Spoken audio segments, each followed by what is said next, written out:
नमस्कार विद्यार्थी मित्रांनो, क्रिएटिव्ह मॅथ्स मराठी या आपल्या लाडक्या युट्यूब चॅनलमध्ये पुन्हा एकदा तुमच्या सगळ्यांचं सहर्ष स्वागत आहे. 10वी बोर्ड परीक्षा 2027 मित्रांनो, राहिलेले आहेत आपल्याकडे काही महिने आणि या 2027च्या बोर्डाच्या परीक्षेत गणितामध्ये जर का तुम्हाला पैकीच्या पैकी मार्क मिळवायचे असतील तर कसे मिळवता येतील, गणितामध्ये तुमचा अभ्यास आतापर्यंत जरी 0 असला तरी कशी तयारी करायची जेणेकरून मला गणितामध्ये जास्तीत जास्त मार्क मिळतील, तर या विषयावरती आज आपण चर्चा करणार आहोत. व्हिडिओ अतिशय महत्त्वाची आहे. जाऊयात पुढे जाण्याच्या अगोदर एक रिक्वेस्ट आहे, नवीन असाल मित्रांनो तुम्ही आपल्या युट्यूब चॅनलवर आणि अजूनपर्यंत आपला चॅनल सबस्क्राईब नसेल केला तर आत्ताच आपला चॅनल सबस्क्राईब करा आणि त्या बाजूला असलेलं बेलचं बटन दाबायला विसरू नका. तर या ठिकाणी बघा, पुढे जाण्याच्या अगोदर आपल्याला गणितामध्ये गणित भाग 1 आणि 2च्या कुठल्या प्रकरणावर किती मार्काचे प्रश्न विचारले जातात हे माहिती असणं गरजेचं आहे. पण याच्या अगोदर एक इम्पॉर्टंट गोष्ट तुमच्याशी शेअर करू इच्छितो. मित्रांनो, जर तुम्ही 10वीला असाल आणि तुम्हाला ऑनलाईन क्लास लावायचा असेल, ऑनलाईन क्लास अतिशय कमी फी मध्ये आपण सुरू केलेला आहे आपल्या ॲपवरती. आपल्या ॲपचं नाव आहे क्रिएटिव्ह मॅथ्स मराठी, जे आपल्या युट्यूब चॅनलचं नाव आहे तेच आपल्या ॲपचं नाव आहे. आणि या ॲपवर आपण गणित, इंग्लिश आणि विज्ञान या 3 विषयांचा ऑनलाईन क्लास सुरू केलाय. रोज रात्री 8 वाजता, रोज रात्री किती वाजता? 8 वाजता आपण ऑनलाईन क्लास सुरू करत असतो आपल्या ॲपवरती. तर तुम्हाला जर जॉईन करायचं असेल तर रोज रात्री 8 वाजता आपल्या ॲपवरती येऊन लाईव्ह लेक्चर अटेंड करा. इंग्लिश, गणित आणि विज्ञान आणि बोर्डाच्या पेपरच्या टायमाला इतर विषयांवरती सुद्धा आपण चर्चा करत असतो. ओके. आणि सगळ्यात महत्त्वाची गोष्ट, हा क्लास लावायचा जर तुम्हाला असेल तर फी आहे फक्त 199 रुपये. फक्त 199 रुपये प्रति महिना, म्हणजे एका महिन्याला तुम्हाला फक्त 199 रुपये तुम्ही प्रति महिना भरून हा कोर्स जॉईन करू शकताय, हा ऑनलाईन क्लास जॉईन करू शकताय. तर ज्यांनी बऱ्याच मुलांनी ऑलरेडी जॉईन केलेला आहे ऑनलाईन क्लास आणि त्यांना खूप सारा फायदा होतोय. तुम्ही जर जॉईन नसेल केला तर करून घ्या. बघा, आपल्याला सगळ्यात पहिली गोष्ट, एक गोष्ट माहिती पाहिजे की कुठल्या प्रकरणावर किती मार्काचे प्रश्न विचारले जातात बोर्डाच्या परीक्षेला. ओके. तर इथं बघा, म्हणजे जेणेकरून आपल्याला अभ्यासाचं नियोजन करायला सोपं जाईल. आता इथे बघा, इथे 2 चलातील रेषीय समीकरणे, वर्ग समीकरणे आणि सांख्यिकी ही 3 प्रकरणं आहे. पहिलं, दुसरं आणि 6वं. या 3 प्रकरणांवर बोर्डाच्या परीक्षेला 12 मार्काचे प्रश्न विचारले जातात. म्हणजे मला जर का बोर्डाच्या परीक्षेची तयारी करायची असेल आणि बोर्डाच्या परीक्षेत मला जर जास्तीत जास्त मार्क मिळवायचे असतील तर ह्या 3 प्रकरणांवरती जास्त भर देणं गरजेचं आहे. कारण हे 3 प्रकरणं मिळूनच 12 एके 12, 12 दुणे 24, 12 त्रिक 36, 36 मार्क. तुम्ही म्हणाल अरे बापरे, 40 मार्काचा पेपर असतो, 36 मार्क इथंच ऑप्शन सहित आपण म्हटलं. कारण बऱ्याचदा आपल्याला 4 पैकी 3 लिहा, 4 पैकी 2 लिहा असे प्रश्न असतात. तर इथं हे जी 3 प्रकरणं अतिशय महत्त्वाची आहे, या 3 प्रकरणांवर जास्त लक्ष देणं गरजेचं आहे. त्याच्यानंतर अंकगणिती श्रेणी, अर्थनियोजन आणि संभाव्यता या 3 प्रकरणांवरती प्रत्येकी 8-8 मार्काचे प्रश्न विचारले जातात. आता याच्यामध्ये संभाव्यता या प्रकरणावर जरी कमी मार्काचे प्रश्न विचारले जात असले तरी हे प्रकरण आपल्यासाठी खूप महत्त्वाचं आहे. कारण हे प्रकरण अतिशय सोपं आहे. त्यामुळे या प्रकरणावर जरा जास्त लक्ष देणं सुद्धा गरजेचं आहे. या प्रकरणावर सुद्धा सोपं आहे खूप. आणि अंकगणिती श्रेणी हे प्रकरण, यावर जरी 8 मार्काला प्रश्न विचारले जात असले तर हे प्रकरण का महत्त्वाचं आहे? कारण बोर्डाच्या परीक्षेला जो मोठा प्रश्न असतो 4 मार्काचा, याच्यातला सुद्धा विचारला जातो. तर हे जरा गुणविभागणी लक्षात घ्या, कुठल्या प्रकरणावर किती मार्काचे प्रश्न विचारले जातात, जेणेकरून तुम्हाला अभ्यासाचं नियोजन करायला सोपं जाईल. आता आपण काय करू, असंच नियोजन गणित भाग 2चं बघूयात.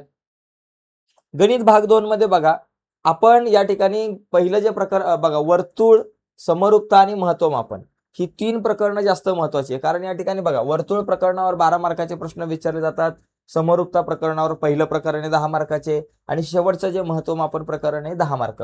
इथं हे 3 धडे मिळूनच तुमच्याकडे 3 प्रकरणं मिळून 32 गुण होतात.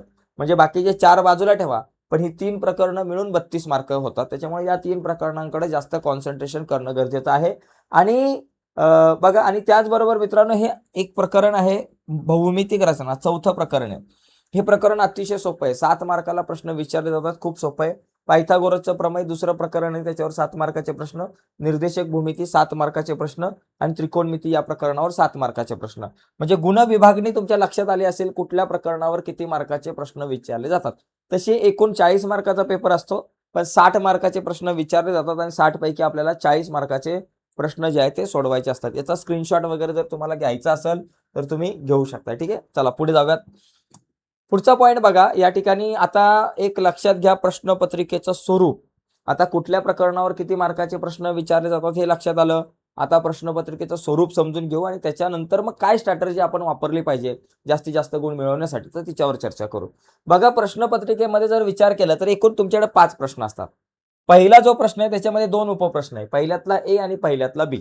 पहिल्यातला ए गणित भाग 1 आणि गणित भाग 2 दोघांसाठी असाच फॉर्मॅट आहे. गणित भाग 1 आणि गणित भाग 2 दोघांसाठी सेम फॉर्मॅट आहे. पहिला प्रश्न त्याच्यातला पहिल्यातला ए बहुपर्यायी प्रश्न असतो, मल्टिपल चॉईस क्वेश्चन. तुम्हाला 4 प्रश्न दिले जातील, 4 पैकी 4 सोडवायचे. पहिल्यातला बी 1 गुणांचे 4 प्रश्न दिले जातील, 4 पैकी 4 सोडवायचे. म्हणजे इथं तुम्हाला पहिला जो प्रश्न आहे तो 8 मार्कांसाठी आहे.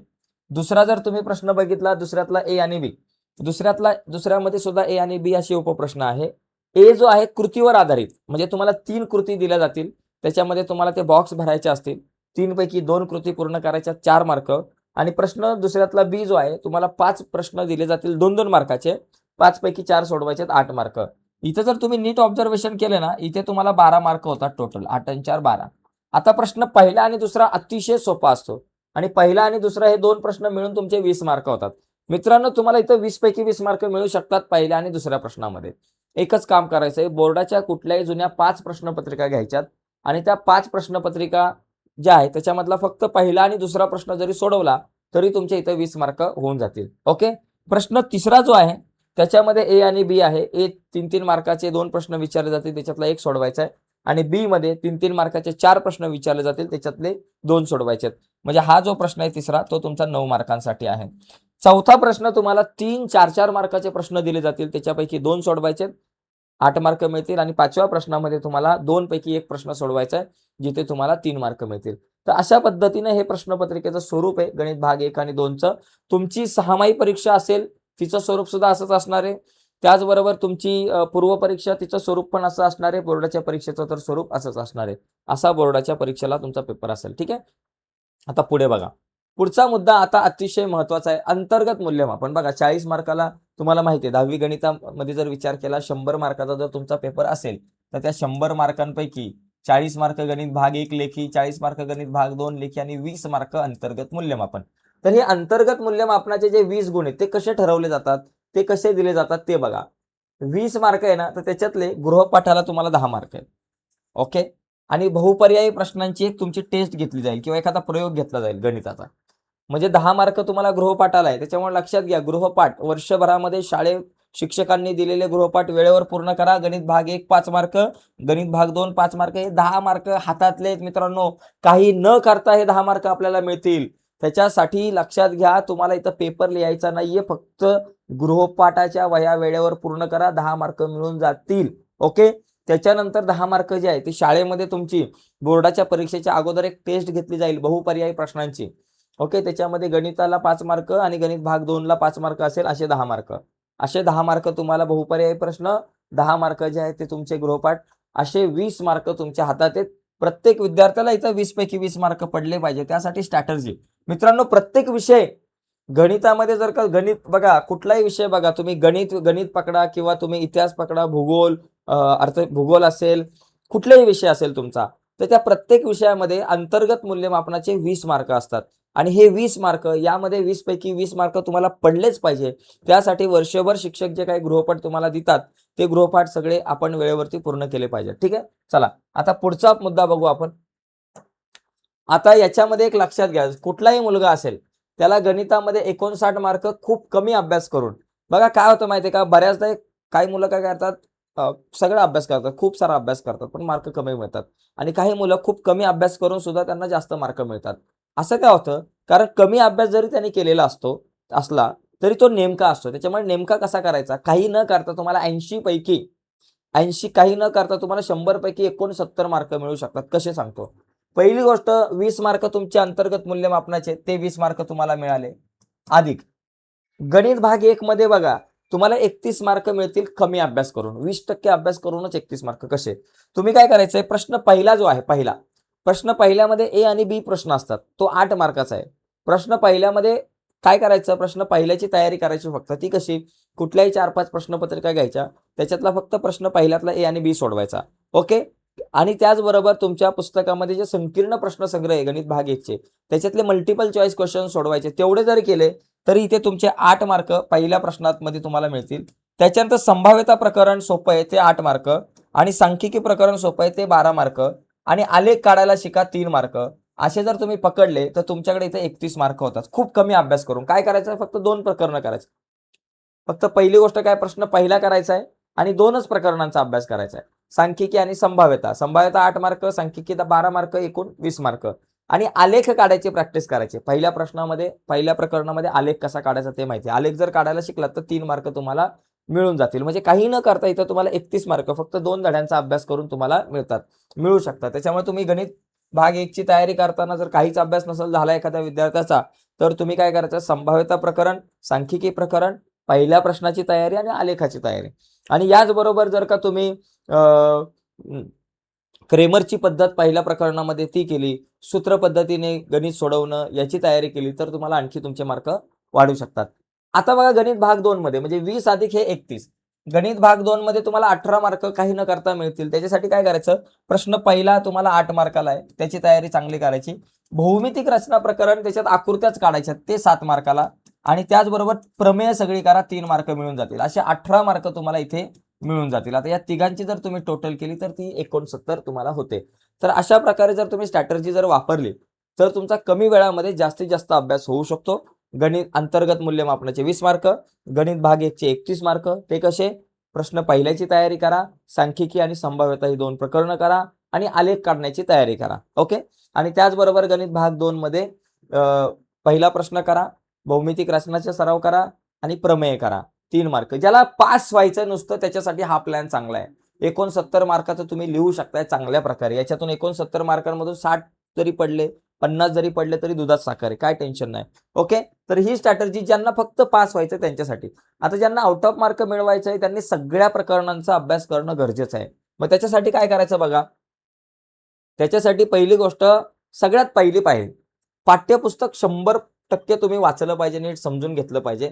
याच्यात काय करायचं, तुम्ही सगळ्यात पहिली पायरी तुमची पुस्तकामध्ये म्हणजे गणित भाग 1चं पुस्तक घ्या, गणित भाग 2चं पुस्तक घ्या आणि त्या पुस्तकामध्ये प्रत्येक धड्यावर आधारित जी काही प्रत्येक प्रकरणावर आधारित जी काही महत्त्वाची सूत्र आहेत, महत्त्वाच्या संकल्पना आहेत, त्या एका वहीमध्ये लिहून काढा.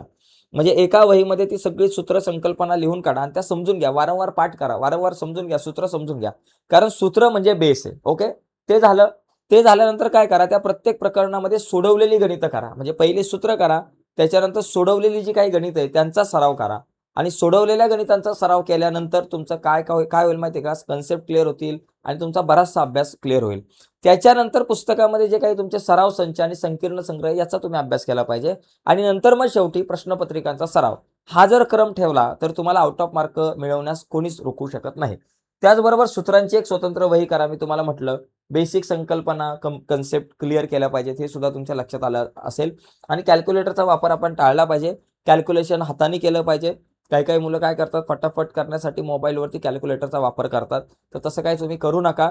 आपण गुणाकार भागाकार आपल्या हातानेच केला पाहिजे सराव करताना सुद्धा, कारण आपल्याला परीक्षेला कॅल्क्युलेटर वापरायचं नाहीये. ओके. तर ही जी काही पायरी आहे ती लक्षात घ्या मित्रांनो.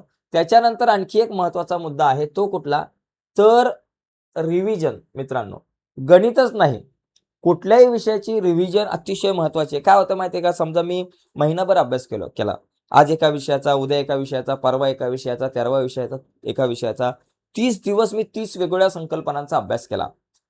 31व्या दिवशी जर मी पाहिलं तर मी जवळपास 31व्या दिवशी जर मी बघितलं तर 29 आणि 30 या 2 दिवसामध्ये जेवढा मी अभ्यास केलाय तोच माझ्या लक्षात राहिला.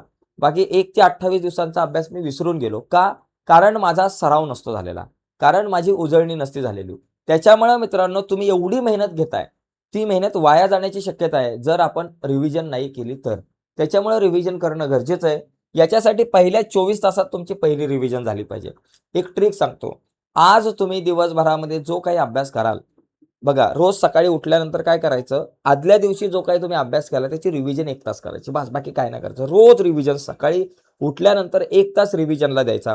काल दिवसभरामध्ये मी जो काही अभ्यास केलेला आहे त्याची रिव्हिजन मी एका तासात करणार आणि आज जो मी काही अभ्यास करेल त्याची रिव्हिजन उद्या सकाळी करणार. म्हणजे फक्त एक वाचून घ्यायचा जो अभ्यास केलाय तो, म्हणजे तुमच्या थोडाफार लक्षात राहील.